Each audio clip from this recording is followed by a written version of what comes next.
सर्वांसाठी आज एक आनंदाची बातमी. तर आता संजय गांधी निराधार अनुदान योजना, तर यांच्या निधीमध्ये जी काही वाढ झालेली आहे 1000 रुपये. जर तुम्हाला पहिले 1500 रुपये मिळत होते, तर आता 2500 रुपये तर मिळणार आहे. 27 जिल्ह्यांमध्ये वाटप सुरू झालेलं आहे. जर तुम्हाला पैसे आले नसतील तर हा व्हिडिओ शेवटपर्यंत बघा. तर आता संजय गांधी निराधार अनुदान योजना, श्रावण बाळ आणि दिव्यांग, तर अशा लाभार्थ्यांना 2500 रुपये. राज्य सरकारकडून योजनेअंतर्गत मोठा निर्णय घेण्यात आलेला आहे. अनेक लाभार्थ्यांच्या खात्यामध्ये 2500 रुपये तर जमा होण्यास सुरुवात झालेली आहे, जे की 1000 रुपये निधीमध्ये वाढ. तर आता या योजनेचा कोणाला फायदा होणार आहे, कोणत्या जिल्ह्यात पैसे आलेले आहेत, अजूनही पैसे आले नसतील तर तुम्हाला लेखी अर्ज कशा पद्धतीने तर द्यायचा आहे.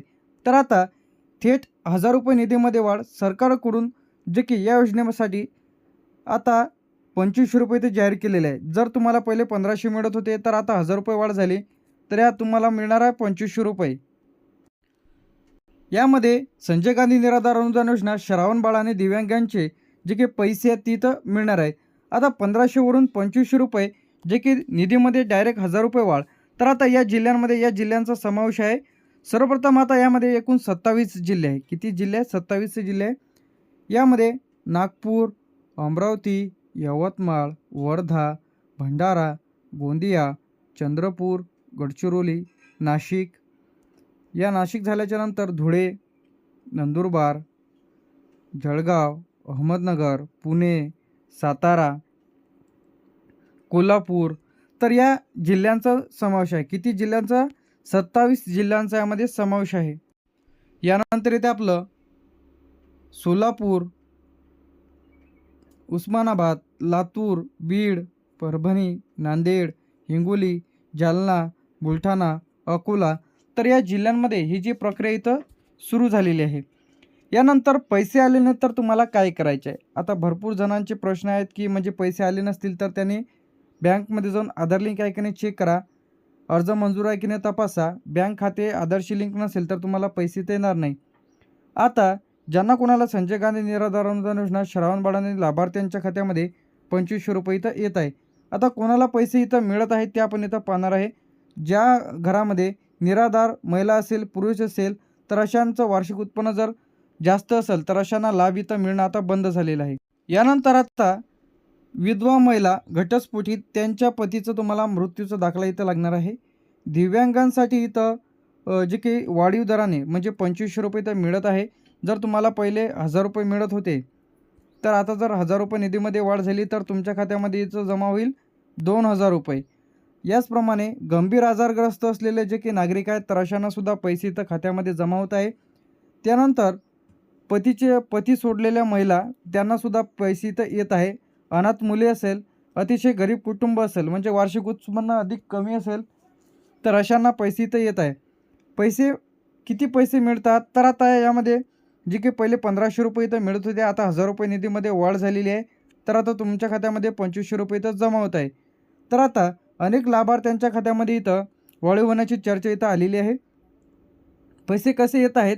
पैसे हे थेट तुमच्या खात्यामध्ये DBTच्या माध्यमातून जमा होत आहे. काही लाभार्थ्यांना एकदाच 2 महिन्याचे म्हणजे 2500 आणि 2500 असे मिळून 5000 रुपये त्यांच्या खात्यामध्ये इथं येत आहे. फक्त श्रावण बाळ, दिव्यांग यांच्या सर्व योजनेचे जे काही आहे, तर सर्व योजनेच्या पैशामध्ये वाढ. यामध्ये संजय गांधी निराधार अनुदान योजना, यामध्ये निराधार पुरुष असेल, महिला, विधवा महिला, गरीब कुटुंब व ज्यांचं आता 1500 ते 2500 रुपये इथं खात्यामध्ये इथं जमा होत आहे. यानंतर इथं आपलं श्रावण बाळ, 65 वर्षावरील ज्येष्ठ नागरिकांना इथं पैसे इथं येत आहे. त्यांचं वार्षिक उत्पन्न कमी असणे आवश्यक आहे. दरमहा त्यांच्या खात्यामध्ये पैसे इथं येत आहे. 40% जास्त अपंग जर असेल तर त्यांना पगार इथं देण्यात येतो. आता संजय गांधी निराधार अनुदान योजना, श्रावण बाळ आणि दिव्यांगांसाठी लेखी अर्ज द्यायचा आहे. ज्यांना कोणाला पैसे आले नसतील तर याच प्रकारचा लेखी अर्ज नमुना अशा प्रकारचं लिहायचं आहे. पेन्शन योजनेचे पैसे खात्यात जमा झाले नाहीत याबाबत अर्ज अशा प्रकारचं लिहायचं आहे. यानंतर अर्जदाराचे संपूर्ण नाव, राहणार, कोणती योजना आहे, श्रावण बाळ आहे, दिव्यांग आहे, ती तुम्हाला इथे लिहायची आहे. त्यानंतर अर्जदाराचे नाव, पत्ता, मोबाईल नंबर तुम्ही याचा स्क्रीनशॉट काढून घ्या. खाते क्रमांक, दिनांक, स्वाक्षरी. तर हा अर्ज कुठे द्यायचा आहे? बरेच जणांचे कमेंट्स असतात की तहसील कार्यालय, समाज कल्याण विभाग, ग्रामसेवक, तलाठी. तर आता हे तुम्ही तहसील कार्यालय किंवा समाज कल्याण विभागामध्ये तुम्हाला अर्ज सादर करायचा आहे. नवीन अर्जाचा नमुना अशा प्रकारचा इथं राहणार आहे. तहसीलदार साहेब, तालुका, जिल्हा, पेन्शन योजनेचा नवीन अर्ज मंजूर करण्याबाबत. तर अशा प्रकारचा राहील. अर्जदाराचे संपूर्ण नाव लिहा, राहणार, त्याचप्रमाणे पत्ता, मोबाईल नंबर, आधार क्रमांक, दिनांक, स्वाक्षरी. तर आता संजय गांधी निराधार अनुदान योजना श्रावण बाळ आणि दिव्यांगांच्या फॉर्ममध्ये नवीन फॉर्ममध्ये सुरुवात झालेली आहे. यासाठी तुम्हाला आधार कार्ड, रहिवासी दाखला, उत्पन्नाचा दाखला, रेशन कार्ड, बँकेचं पासबुकची झेरॉक्स, 2 फोटो, मोबाईल नंबर इत्यादी डॉक्युमेंट्स तुम्हाला इथं लागणार आहे. अतिरिक्त जे काय आहे यामध्ये ज्येष्ठ नागरिकांसाठी श्रावण बाळ योजना, वयाचा प्रूफ लागणार आहे, बर्थ सर्टिफिकेट, दिव्यांगांसाठी डिसेबिलिटी प्रमाणपत्र इथे लागणार आहे, विधवा महिला असेल तर डेथ सर्टिफिकेट इथं लागणार आहे पतीचं. तर आता जे काही पहिले जर तुम्हाला जे काही 2500 रुपये इथं मिळत आहे, तर आता पहिले जे काही 1000 रुपये मिळत होते बऱ्याच जणांना, आता 1000 रुपये निधीमध्ये वाढ झालेली आहे. तर आता तुमच्या खात्यामध्ये 2000 रुपये इथं जमा होत आहे. जर तुम्हाला पहिले 1500 जमा होत होते, तर आता 1000 रुपये जर निधीमध्ये वाढ झाली तर तुम्हाला इथे मिळत आहे 2500 रुपये.